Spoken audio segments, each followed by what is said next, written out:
বন্ধুরা, তোমরা কি জানো গলায় তুলসী মালা এক প্যাঁচ দিয়ে পড়তে নেই কেন? স্কন্দ পুরাণে বলা হয়েছে, যৎকণ্ঠে তুলসী নাস্তি তে নরা মুরহ মানসা শুনো বিষ্টা সমং চান্নাং জলং চ মদিরা সমং।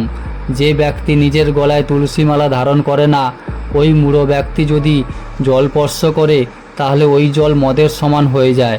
আর যদি অন্ন স্পর্শ করে তাহলে সেই অন্ন রাজহংসের বিষ্ঠা সম হয়ে যায়। তাই প্রত্যেক মানুষের তুলসী মালা পরিধান করা একান্ত কর্তব্য। পদ্মপুরাণে বলা হয়েছে, স্নানকালে তু যস্যং দৃশ্যতে তুলসী শুভা সর্বতুষ্ণু স্নানাং ভবতুতে নন সংশয়। যখন কোনো মানুষ গলায় তুলসী মালা ধারণ করে স্নান করে, তখন ওই তুলসীকে স্পর্শ করে জল সর্বাঙ্গে স্নাত হয়। ওই ব্যক্তির এই পৃথিবীর সর্বতীর্থ স্নানের পুণ্যফল প্রাপ্তি হয়ে যায়। তাই বন্ধুরা, ভিডিওটি পুরোটা দেখার অনুরোধ রইল। আজকে বিষয়বস্তু তুলসী মালা।